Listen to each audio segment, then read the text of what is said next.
नमस्कार, मेरा नाम डॉक्टर करुणा सोनावने है। मैं एक एमडी होम्योपैथिक साइकियाट्रिस्ट और एक क्लिनिकल साइकोलॉजिस्ट हूँ। नासिक में प्रैक्टिस करती हूँ। आज का हमारा टॉपिक है डिप्रेशन। तो आज समझेंगे डिप्रेशन क्या होता है, उसके अलग अलग लक्षण क्या है और उसके लिए क्या ट्रीटमेंट अवेलेबल है। तो सबसे पहले देखिए कि 15 to 25% जो लोग होते हैं उनको अपनी लाइफ में कभी ना कभी डिप्रेशन होता है। डिप्रेशन के जो प्रमुख सिम्टम्स होते हैं वो सबसे पहले ये है कि उदासीनता बहुत होती है। उदासीनता मतलब डिप्रेस्ड मूड या लो मूड रहता है। उसके साथ में ही किसी भी काम में प्लेजर नहीं रहता है, कोई भी काम करने का इंटरेस्ट चला जाता है। ये सिम्टम्स अगर 2 हफ्ते से ज़्यादा हो तो उसे हम क्लिनिकल डिप्रेशन कहते हैं।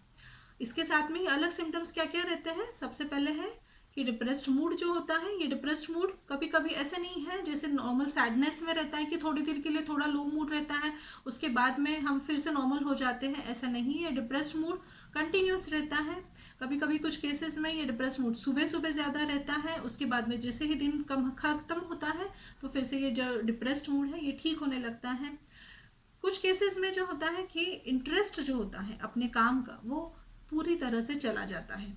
जैसे जो हम नॉर्मल एक्टिविटीज़ कहते हैं, जैसे मूवीज़ देखना, टीवी देखना, फैमिली के साथ एंजॉय करना, ये सारी एक्टिविटीज़ में उस पर्टिकुलर पर्सन को कोई भी इंटरेस्ट नहीं रहता है।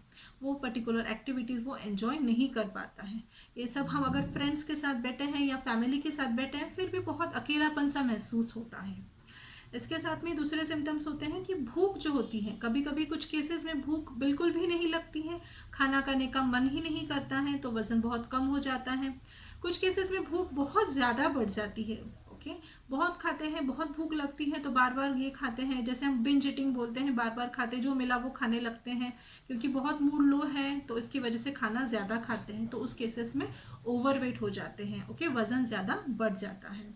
उसके साथ में ही जो भी हमारे कॉग्निटिव काम रहते हैं, ओके, जैसे भी अगर स्टूडेंट है तो पढ़ाई करना है या फिर ऑफिस का जो काम है, उन सारे कामों में ध्यान नहीं लगता है। जो भी हमारा कंसंट्रेशन है वो कंसंट्रेशन बहुत कम हो जाता है।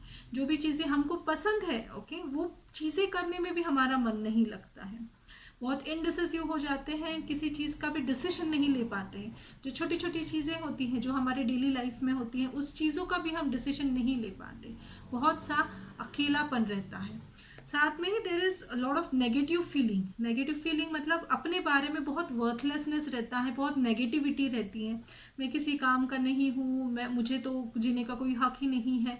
इतना हेल्पलेस फीलिंग रहता है कि मेरी जो सिचुएशन है वो बहुत बुरी है, मैं ये सिचुएशन से बाहर ही नहीं आ पाऊंगा। There is a feeling of helplessness, hopelessness, worthlessness. Okay, कुछ नहीं बचा है मेरे जीवन में, इस लेवल तक वो थिंकिंग चली जाती है। लाइफ में इतना नेगेटिविटी रहता है।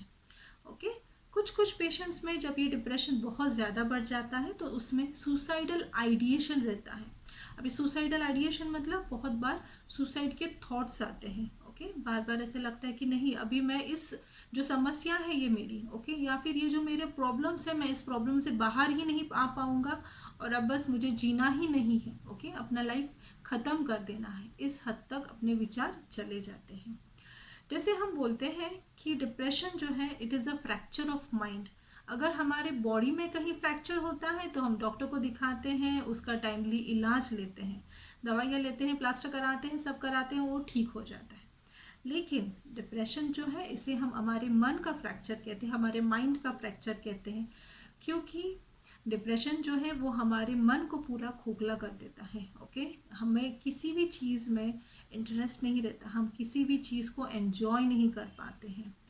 ओके, तो डिप्रेशन को टाइमली डायग्नोस करना, उसके साथ में उसका टाइमली ट्रीटमेंट लेना ये बहुत ज़रूरी है। Depression is treatable. Okay, depression का इलाज है, जैसे अलग अलग टाइम ट्रीटमेंट्स हैं, जैसे सीबीटी देते हैं, कॉग्निटिव बिहेवियरल थेरेपीज देते हैं, ओके, साइकोथेरेपीज रहता है, काउंसलिंग सेशंस लेते हैं। उसके साथ में होम्योपैथी जो है, homeopathy has excellent results in treating depression. Okay, depression के जो केसेस रहते हैं, अगर आप होम्योपैथिक ट्रीटमेंट लेते हैं तो होम्योपैथिक ट्रीटमेंट आपको डिप्रेशन से बाहर आने में बहुत हेल्प करता है। जो कॉमन रेमेडीज़ रहते हैं जैसे इग्नेशिया है, नाइट्रोम्यूर है, सेपिया है, स्टैफिसेग्रिया है, ये सारी जो दवाइयाँ हैं ये दवाइयाँ आपको डिप्रेशन की समस्या से बाहर आने में बहुत हेल्प करेगा। तो ये था हमारा छोटा सा वीडियो ये समझने के लिए कि डिप्रेशन के क्या लक्षण होते हैं। ओके, अब हमारे यूट्यूब चैनल से जुड़े रहिए ताकि जो भी हमारे वीडियोस हैं ओके वो आप तक पहुंचे रहेंगे। आप वीडियो को सब्सक्राइब, इस वीडियो को लाइक कीजिए और सब्सक्राइब कीजिए, और हो सके तो प्लीज़ इसको शेयर कीजिए ताकि बहुत सारे लोग इसको देखें और समझें कि डिप्रेशन क्या होता है। Thank you.